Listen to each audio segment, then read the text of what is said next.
Assalomu alaykum. Men Turdiyev Tohirbek, Toshkent davlat sharqshunos universiteti Sharq mamlakatlari tarixi 2-bosqich talabasiman. Ushbu videoni raqam tarix fanida yakuniy nazorat uchun tayyorladim. Bugun biz Qashqadaryo viloyati Kitob tumani Parchakent qishlog'i o'tmish va tarix haqida so'z yuritamiz.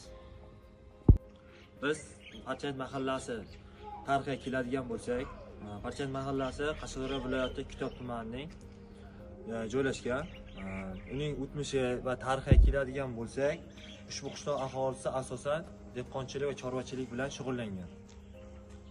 Mahalla qadimdan shakllangan urf-odatlar, qo'ni-qo'shnichilik rishtalari va mehnatsevarlik bilan ajralib turgan. Ushbu hududda sodir bo'lgan voqealar va o'zgarishlar mahalla tarixining ajralmas qismi hisoblanadi. Parchakent bu tirik tarixdir, avlodlar xotirasi va milliy qadriyatlar mujassam bo'lgan maskandir. Assalomu alaykum. Bu yaxshimisiz, zo'rmisiz? Assalomu alaykum. Kelinglar. O'zingiz bir tanishtirib o'tsangiz. Men Ismoilov Xoliq Yusupovich 1959-yil mana shu Parchakent qishlog'ida tug'ilganman. Shu qishloqda tug'ilib, shu Mavzuna nomli 10-son maktabida o'qib, 8 yil o'qib, 2 yil sentrimizdagi Bishtirakdagi Kalelin, oldin hozir Solidiyor deb yuritiladi, oldin Kalelin deb maktabida 2 yil o'qib, sharda bitirganman. 76-yil bitirganman. 76dan keyin 77-yil Qarshi davlat universitetiga kirganman o'qishga. 5 yil o'qib, u tabiat geografiya fakultetining agrobiologiya bo'limini 5 yil o'qib bitirganman. Shu faoliyatim 82-yil o'sha o'qishni tamomlab, shundan qishloq xo'jaligi bo'yicha mutaxassis agronom, keyin maktabda ko'p yillik o'qituvchi bo'lib ishlaganman.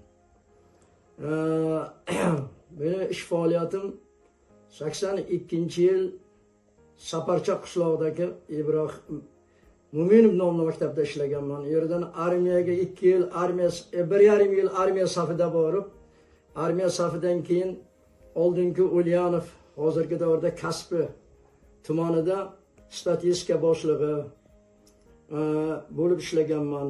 Yerda agronom bo'lib ishlaganman va 85-yillardan boshlab mana qishlog'imizdagi maktabda o'qituvchi faoliyatimni boshlaganman. Bu yerda maktab faoliyatimda ko'p yillar Vayanuruk boshlanishi vojatiydan tortib Vayanuruk, zavch, zamdirektor vazifalarida ishlab, hozirgi vaqtda nafaqadaman. Mana nafaqada chiqqanimga ham 6 yil bo'ldi. Xo'sh, shu mahallamiz tarixi, o'tmishi haqida bir qisqacha bir ma'lumot bersangiz, shu asosida bir savollarimiz bor edi. Savollarim shunday iboratki, siz Parchakent qishlog'ini yoshlik davringizda qanday bir eslaysiz? Qanday bir xotiralar bor? Shularga bir qisqa ma'lumot bersangiz. Men ham bosh Parchakentga tug'ilgan bilan bobolarimizdan, yosh qariyalardan mana sizlarga o'xshab so'raganman. Parchakent bir vaqtlar Guliston kolxozi yuritilgan. O Guliston kolxozining territoriyasi katta bo'lganda, o'zi chegara qilib bo'lingan uchun yerini bir parcha hisoblab Parchakent qishlog'i deb qo'yilgan. Parchakent qishlog'ining asosiy sherida tug'ilib, sherda voyaga yetgan bobolardan meni o'zimni bobom Ismoil bobolar, Reja bobolar, Turdiyevlar, Turdiyev bobolar, ana shu bobolardan Rahimovlar, shularni bilaman, shu bobolarni ko'rib qolganman.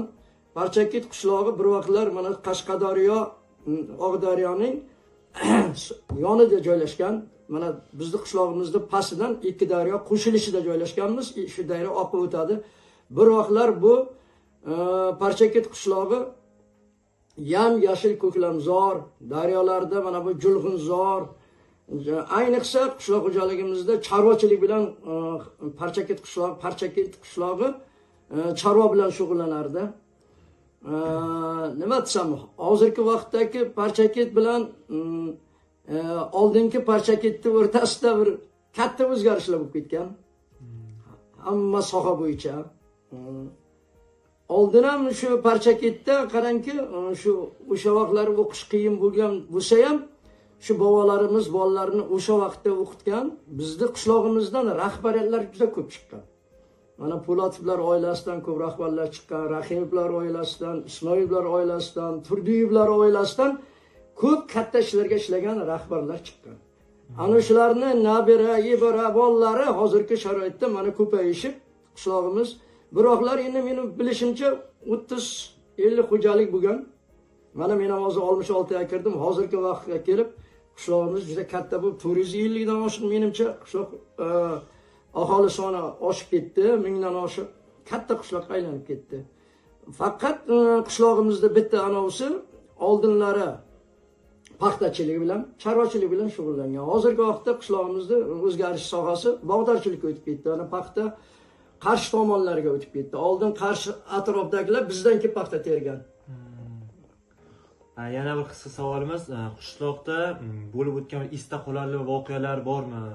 Shu haqda qishloqda esda qolarli voqealar juda ko'p bo'lgan. Mana bizni hozir qishlog'imizda sentrida mana qo'shnimiz Husniddin sotib olgan joy, magazin qilingan joy bog'cha bo'lardi.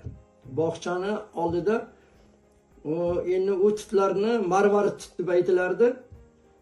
Shulardan hozir menimcha bitta qoldi shu atrofda. Ularda yoshi endi bir asr undan oshgan bo'lishi ham mumkin. Bobolar aytaydi, uni yoshi juda katta deb. Bir asrdan tutlar bo'lardi. Ana shu tutlarda tayida o'ynaganmiz, bog'chaga borganmiz. Undan keyin yana o'shani atrofda Rahimov To'ra bobo bor hozir. Bizdan 2 yosh katta To'ra boboni uylarida atrofiga bog'cha bo'lardi. O'sha bog'chaga borardik. Bog'cha momamiz dairalarga olib tushardi. Hozirgi bog'cha bilan oldingi bog'chaning juda osmon bilan yercha farqi bor. Mana shu narsalar esimda qolgan qiziqarli voqealar shuni. Yana bir savolimiz, yoshlar bu tarixdan qanday xulosa chiqarish kerak deb bir o'ylaysiz? Hozirgi zamon muhiti bilan, oldingi muhit bilan bir qisqacha berib o'tsangiz. Oldingi yoshlarni hozirgi kelajagi buyuk. Chunki hozirgi yoshlarimiz nima desam, mana avtomatlashtirgan zamonda, televideniyani zamonida yashayapti. Oldinlari bu televizorlar yo'q bo'lardi. Bu bunaqa narsalar yo'q edi. Hozir yoshlarimizga hamma sharoit bor, hamma sharoit. Nima qilaman desa, qanday o'qiyman desa, qayerga borib ishlayman desa, hamma sharoit bor. Oldinlari bunaqa sharoitlar yo'q edi. Ana shu tomonlardan farq qiladi. Intervyu uchun rahmat. Sizdan vaqtingizni ayirmaganingiz uchun katta rahmat ustoz. Sog' bo'linglar, ishlaringizga muvaffaqiyat. Doimo shunday bilimli, havas qiladigan yigitlar bo'linglar. Mana shu qishlog'imizni yanada kengayishda, yana gurkirab yashashda, qishlog'imizni o'sishda sizlarning hissalaringni qo'shishni Allohdan so'raymiz. Doimo ishlaringizga muvaffaqiyat tilaymiz. Rahmat sizlarga.